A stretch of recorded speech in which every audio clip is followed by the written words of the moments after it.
இன்றே டவுன்லோட் செய்து உங்கள் ஃபேவரட் ஷோக்களை என்ஜாய் பண்ணுங்க. உண்மையை சொல்லிடு, என்ன நடந்துச்சு சொல்லு. சித்ரா அங்க போனது உண்மைதாங்க. ரொம்ப நேரமா அவளை காணோன்னு நானும் அவளை தேடி போனேன். சித்ரா அந்த பொண்ணு கூட நாங்க பார்த்ததும் இது தெரிஞ்சா நீங்க கோவப்படுவீங்கன்னு நான் சித்ராவை திட்டினேங்க.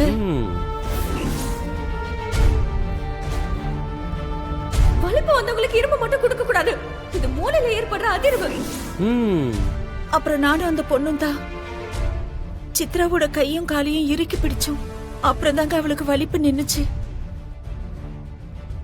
நிஜமாவே நான் அவளை திட்டினதுனால தாங்க வலிப்பு வந்துச்சு. இதுக்கப்புறமும் நான் இதை உங்ககிட்ட சொல்லி நீங்களும் அவளை திட்டி ஏதாவது ஆயிடுமோங்கிற பயத்துல தாங்க நான் உங்ககிட்ட சொல்லாம விட்டுட்டேன். மத்தபடி உங்ககிட்ட நான் எதையும் மறைக்கணுங்கிற எண்ணத்துல இல்லைங்க. என்ன மன்னிச்சிடுங்க. உன் கண்ணு முன்னாடியே இவ்வளோ நடந்ததுக்கு அப்புறமும் நாம இங்க பார்க்க போறோம். இது வீட்டில் தெரிஞ்சா என்ன நடக்கும்னு கொஞ்சம் கூட பயமே இல்லாம அங்க போயிருக்க. உன் பொண்ணு அங்க போனத என்கிட்டயே நீ மறைச்சிருக்க. புருஷகிட்ட மறைக்கிறவே என்னைக்காவது ஒரு நாள் தெரிஞ்சா என்ன ஆகும்னு உனக்கு பயமே இல்லாம போச்சுல. இவ்வளவு நடந்ததுக்கு அப்புறமும் இவளை கூப்பிட்டு மேலப்படின்னு தைரியம் கொடுத்துருக்கானா, அவளுக்கும் பயம் இல்லாம போச்சு. ஆக மொத்தத்துல நீங்க 3 பேரும் வீட்டு ஆம்பளைங்களுக்கு தெரிஞ்சா என்ன ஆகுன்ற பயமே இல்லாம சுத்திட்டு இருக்கீங்க. அப்படியெல்லாம் எதுவும் இல்லைங்க. இல்லையா? இல்லைங்க, சத்தியமா அப்படி எதுவும் இல்ல. எனக்கு தெரியாம இவ்வளவு வேலை பார்த்துருக்கீங்க. இதுக்கப்புறமும் இதை விட்டா சரியா வராது, சரி வராது. எல்லாத்துக்கும் சேர்த்து இன்னைக்கு ஒரு முடிவு கட்டுறேன். மாப்ள, அது ரெண்டும் ஏதோ சின்னஞ்சிறுசுங்க. ஏதோ தெரியாம தப்பு பண்ணிட்டாங்க. தெரியாம தப்பு பண்ணதுனால அவங்கள இந்த ஒரு தடவை மன்னிச்சு விட்டுறலாம்ல. சுகுணாவும் உங்ககிட்ட பொய் சொல்ற ஆள் இல்ல. பெத்த புள்ள மேல இருக்கிற பாசத்துல நீங்க திட்டிடக்கூடாதுன்னு சொல்லாம இருந்திருக்கலாம். ஐயோ போச்சு, உன் வாயை வச்சுட்டு கொஞ்சம் சும்மா இருந்துன்னு சொன்னேன். இப்போ உன் சோத்துல நீயே மண்ணலி போட்டு போற. இல்லடி, பார்க்க பாவமா இருந்தது, அதான் அப்படி சொன்னேன். நீ ஒன்னும் சொல்ல வேணாம்.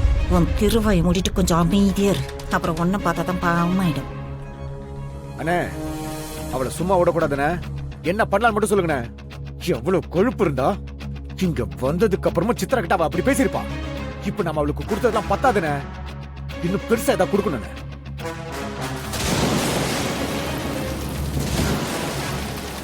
அவளுக்கு மட்டும் இல்லடா, இதோ நிக்கிறாளுங்க 2 பேரு, இவளுங்களுக்கும் சேர்த்து பாடம்.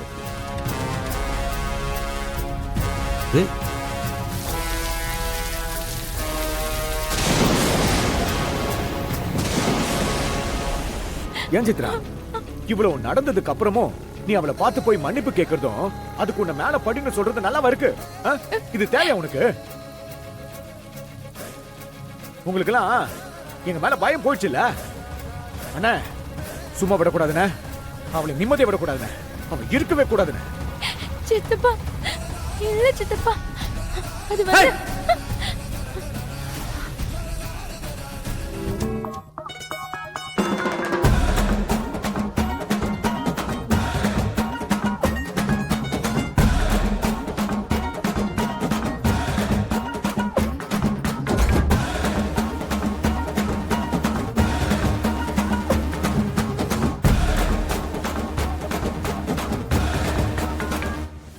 என்ன பண்ணணும்னு நான் சொல்றேன். 2 பேரும் போய் அவளை கூட்டுவாங்க. ம் சித்ரா வா. என்ன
ஹலோ, இதுல 2 பேரும் ஒழுங்கா உட்காரவே முடியாது.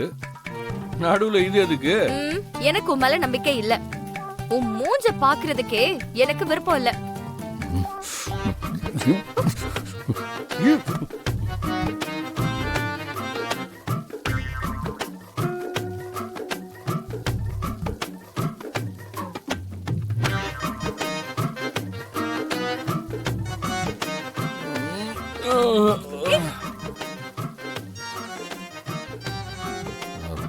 தெரியாம பட்டுருச்சு. என்ன பண்றது? இந்த இடத்துல கொஞ்சம் அட்ஜஸ்ட் பண்ணி தான் இருக்கணும். இன்னொரு தடவை கைப்பட்டுச்சு நடக்கிறதே வேற. சரி சரி.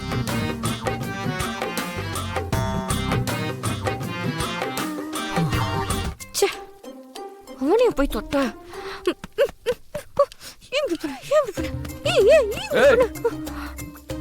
பேசாம தூங்கு.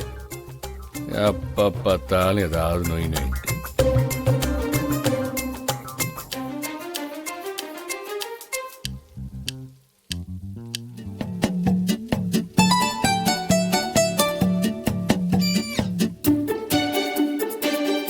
இவன் இவ்வளவு பக்கத்துல இருக்கிறப்போ இவனை நம்பி தூங்கலாமா?